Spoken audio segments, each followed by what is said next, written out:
Marjorie Taylor Greene is back at it, posting new information related to Epstein. And it's clearly driving Donald Trump into another spiral. We've already seen the Truth Social posts. We've seen the Oval Office meltdowns from yesterday. But what we haven't fully seen yet are the new details Greene just revealed about the original Epstein feud. Details that help explain why Donald Trump's attacks have been so targeted toward Republicans who have pushed back against his attempted cover-up. There's a lot to unpack here, but I want to begin with the latest developments surrounding the failed release of the Epstein files. In her post, Marjorie Taylor Greene partially exposed what happened, but more importantly, she got to the core of why Trump is so enraged at a specific group within his own party. That story starts with reporting shared last night by Lawrence O'Donnell, which laid out how Donald Trump, Todd Blanche, and Pam Bandy have once again failed. That's the crucial starting point before we circle back to Marjorie Taylor Greene, who testified convincingly to a jury in Ghislaine Maxwell's criminal trial that resulted in a unanimous verdict of guilty by that jury, told the New York Times, quote, "It's hard to imagine a more egregious way of not protecting victims than having full nude images of them available for the world to download." Yes, Donald Trump's Justice Department did that in direct violation of the law passed by our first guest tonight that forced the Trump Justice Department to deliver the Epstein files to Congress. Congressman Ro Khanna, along with his original co-sponsor of the legislation, Republican Thomas Massie, gained the support and confidence of Epstein survivors by showing them the language in the law that they were proposing that made it impossible for Donald Trump's Justice Department to release photographs of them, any kind of photographs of them. The law made it impossible for Donald Trump's Justice Department to release their names, their addresses, their email addresses. The law made it impossible for Donald Trump's Justice Department to release any information about the survivors. But the Trump Justice Department refused to follow the law. The last presidential election meant that the Justice Department would abandon the mission of upholding the law and simply break the law at will, with impunity and Donald Trump's approval. The name that appears in the Epstein files, second only to the name Epstein, is the name Trump. The New York Times, using its own search software, revealed this count of Trump mentions. Using a proprietary search tool, the New York Times identified more than 5,300 files containing more than 38,000 references to Mr. Trump, his wife, his Mar-a-Lago club in Florida, and other related words and phrases in the latest batch of emails, government files, videos, and other records released by the Justice Department. Previous installments of the Epstein files, which the department released late last year, included another 130 files with Trump-related references. None of those files include any direct communication between Mr. Trump and Mr. Epstein. Mr. Trump is one of half a dozen prominent men about whom the agency's files include salacious information, according to an email an FBI official wrote to a colleague last year. The newly released files also include notes and transcripts of interviews that federal investigators conducted with Mr. Epstein's victims, some of whom describe interactions with Mr. Trump, for instance. Handwritten notes from one interview in September 2019, about a month after Mr. Epstein died by suicide in a Manhattan jail, say that a victim whose name has been redacted recalled being transported in a dark green car to Mar-a-Lago to meet Mr. Trump. This is a good one, huh? The victim recalls Mr. Epstein saying to Mr. Trump. The notes do not suggest misconduct by Mr. Trump. Mr. Trump has denied any wrongdoing in connection to Mr. Epstein. I want to be absolutely clear about this. The law wasn't broken once. It's still being broken. This isn't a one-time issue that can just be brushed aside and forgotten. It's ongoing. Donald Trump claims that his relationship with Jeffrey Epstein never existed, and even if it did, that it ended long ago. But we know that isn't true, based on reporting shared by Lawrence O'Donnell. And beyond that, Trump's connection to Epstein doesn't truly end until the Epstein files are fully released. The problem is, that doesn't appear likely to happen under a Trump presidency. That's why he continues to attack the very Republicans who are calling for full transparency. And that's how Marjorie Taylor Greene ended up pulled back into this fight, sparked by a post Donald Trump made about Thomas Massie, one of the Republicans who was aligned with her on this issue. That post ultimately led Greene to share new information, details that Massie himself had also laid out. And that's what I want to look at next. Donald Trump just the other day wrote on Truth Social, "People are saying that Thomas Massie became a liberal because his new wife, blessed be their marriage, is quite frankly supposedly a radical left flamethrower." Marjorie Taylor Greene, being the only current or former Republican member of Congress to defend Thomas Massie, hopped in and said, "Donald Trump treats those who support him the most like crap."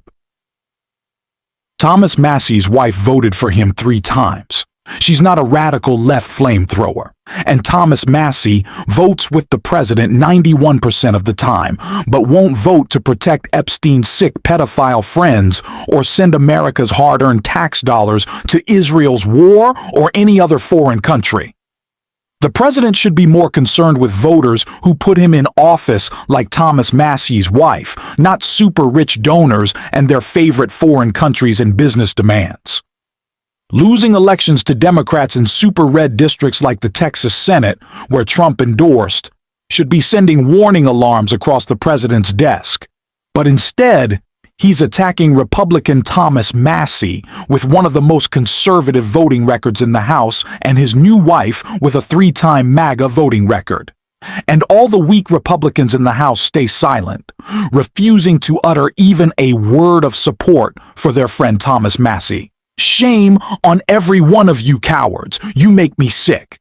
Now, Marjorie Taylor Greene was quote tweeting in her response Thomas Massie's response, in which he laid out some new Epstein details that of course Marjorie Taylor Greene was sharing as well.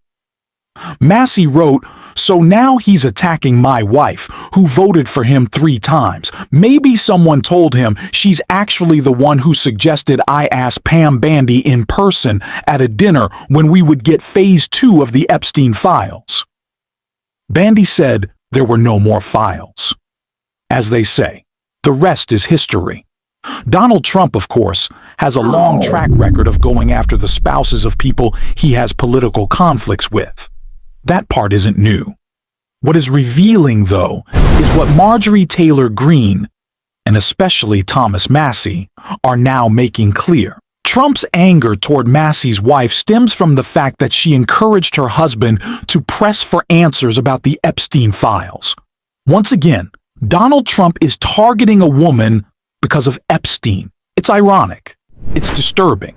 And unfortunately, it's exactly where things stand right now. I also want to add one more point about this idea of staying silent that Marjorie Taylor Greene referenced. There are plenty of so-called Christian conservatives in Congress, whatever that label is supposed to mean, who remain completely quiet. Do they realize that Donald Trump is mentioned more times in the Epstein files than Jesus is mentioned in the Bible? So let's talk about silence. Your colleague's wife is being attacked, you're shielding pedophiles, the president himself is implicated, and yet you say nothing. All while wearing cross earrings or diamond-studded crucifixes. It's nauseating. It genuinely makes me sick, and that's exactly why Donald Trump is watching his agenda crumble and collapse across the country. And if you're looking for a little hope or momentum this morning, Rachel Maddow delivers it.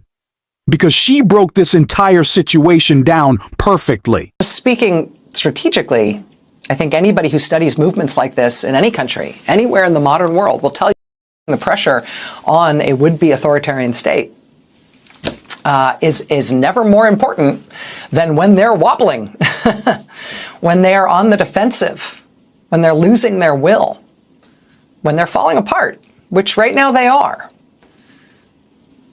I mean, Homeland Security Secretary Kristi Noem announcing tonight that as of now, immediately, Homeland Security agents will start wearing body cameras. They say starting in Minneapolis and then everywhere. Okay, we shall see. A federal judge today brushing Kristi Noem back and saying your new policy is illegal and unconstitutional, and actually members of Congress have every right to inspect immigration prisons, the Trump prison camps, whenever they want to, and you cannot keep them out. They have been trying to keep members of Congress out of these prison camps. They cannot do so. Another federal judge just tonight brushing Kristi Noem back and saying that the plan to revoke legal status from 330,000 people at midnight tomorrow, people from Haiti, instantly rendering them all subject to arrest and deportation. That is not going to happen. It is a blistering ruling. It's just come out tonight. We're going to have more on that in just a moment.